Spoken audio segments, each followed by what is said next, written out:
భారత రాష్ట్ర సమితి మళ్ళీ గొడవ చేస్తేనే రిజిస్టర్ చేసిన తర్వాత స్టేషన్ బెయిల్ ఇచ్చే సెక్షన్లు పెట్టి ఇతను జైలుకు పోకుండా కుట్ర పన్నుతే దాన్ని పసిగట్టి మా వర్కింగ్ ప్రెసిడెంట్ కేటీఆర్ గారి ఆదేశాల మేరకు మేమందరం కూడా మొత్తం యావత్తు మహిళా లోకం అంతా కూడా మరి తెలంగాణ సమాజం అంతా కూడా రోడ్ల మీదకి వస్తే సోషల్ మీడియా ప్రధాన మీడియాను మరి రాష్ట్రంలో ఉన్న కాంగ్రెస్ పార్టీ కేంద్రంలో ఉన్న బీజేపీ రెండు కూడా వారి నోరు మూయించే ప్రయత్నం చేస్తే సోషల్ మీడియా వారియర్లందరూ కూడా పెద్ద ఎత్తున మరి సోషల్ మీడియాలో నిజాలను బయటికి చెప్పే ప్రయత్నం చేస్తే అప్పుడు 2 రోజుల తర్వాత దేశ ప్రధానమంత్రి నరేంద్ర మోడీ పర్యటన అయిపోయిన వెంటనే రాత్రి సెక్షన్ 6 పోక్సో కేసులో యాడ్ చేశారు.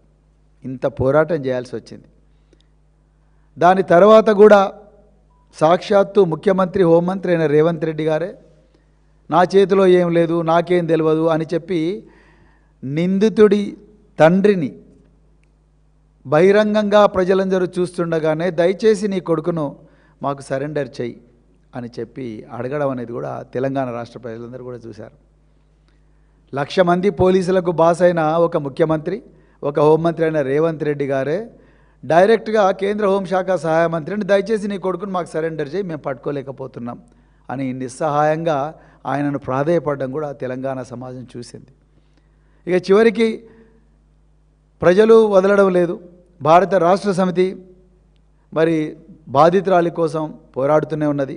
మీడియా కూడా తమకు చేతనంత కాలికి వాళ్ళ యజమాన్యాలు ఒప్పుకున్నా ఒప్పుకోకపోయినా వాళ్ళ చేతనంత కాడికి మీడియా కూడా ఈ విషయాన్ని ప్రజలకు చెప్పే ప్రయత్నం చేస్తుంటే ఇంకా దిక్కు తోచక లొంగుబాటు మరియు అరెస్ట్ డ్రామా సాయంత్రం 8:30 మే 16 నాడు నార్సింగి పోలీస్ స్టేషన్ లిమిట్స్లో ఉండే ఈకో పార్క్ దగ్గర రక్తి కట్టించే విధంగా ఆడినారు.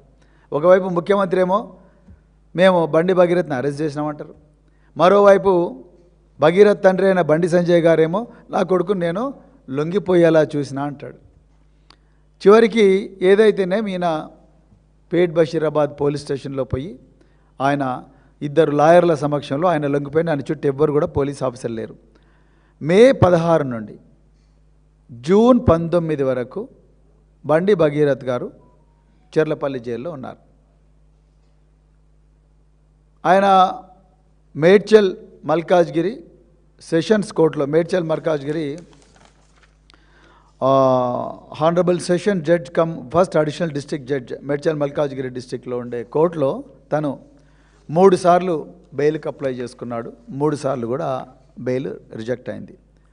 ఈ మధ్య కాలంలో బాధితురాలి వాంగ్మూలం, అదేవిధంగా బాధితురాలి యొక్క తల్లి వాంగ్మూలం, బాధితురాలిని రకరకాల ప్రాంతాలకు తీసుకుపోయి ఎక్కడెక్కడ మరి ఈ నేరం జరిగింది, ఘోరం జరిగింది అన్న విషయాలు ఇవన్నీ కూడా మరి చేయడం అనేది పోలీసు వాళ్ళు చేశారు.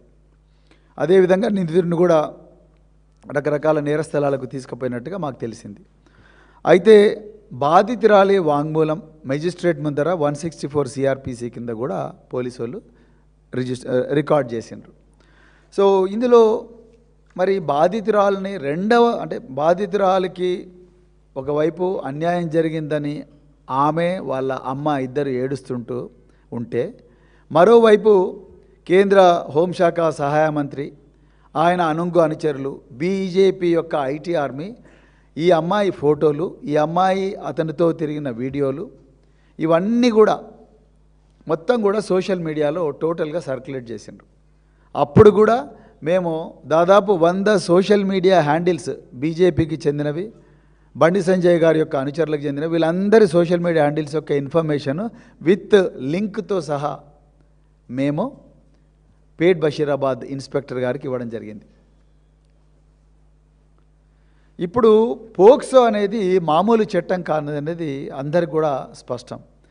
పోక్సోకు ప్రత్యేకంగా ఈ దేశంలో రూల్స్ కూడా ఉన్నాయి. 2020లో పోక్సోకు ప్రత్యేకంగా రూల్స్ కూడా పెట్టారు. ఈ పోక్సో రూల్స్ ప్రకారము section 4 sub clause 2 sub clause F ప్రకారము బాధితురాలికి పోలీసు వాళ్ళు ప్రతి క్షణం కూడా ఏం జరుగుతుందని చెప్పాలి.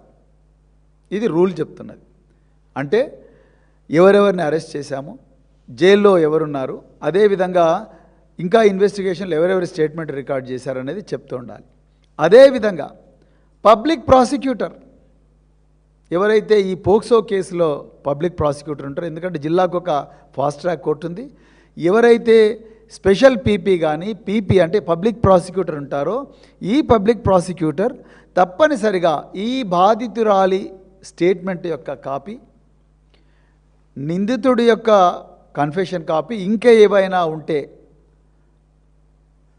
సున్నితమైన అంశాలను పక్కకు పెడితే మిగతా ఆమె రికార్డ్ చేసిన స్టేట్మెంట్స్ ఏవైతే ఉన్నాయో అవన్నిటిని కూడా వీళ్లకు ఇవ్వాలి. అది ఆమె హక్కు చట్ట ప్రకారం.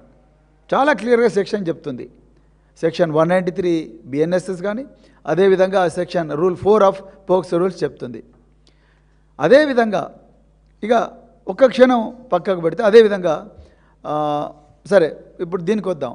అయితే ఇప్పటి వరకు నేను ఎందుకు ఈ విషయం మీ అందరికీ మళ్ళొకసారి మేము మరీ రిఫ్రెష్ చేస్తున్నా అంటే, ఇది మామూలు విషయం కాదు. కేంద్ర హోంశాఖ సహాయ మంత్రి కొడుకే సాక్షాత్ ఇందులో అక్యూజ్డ్గా ఉన్నాడు, నిందితుడిగా ఉన్నాడు. కాబట్టి దీని గురించి మళ్ళొకసారి ప్రజలకు వాళ్ళ మెమరీని రిఫ్రెష్ చేయాల్సిన అవసరం ఉంది కాబట్టి చెప్తున్నా. అయితే నాకు ఈ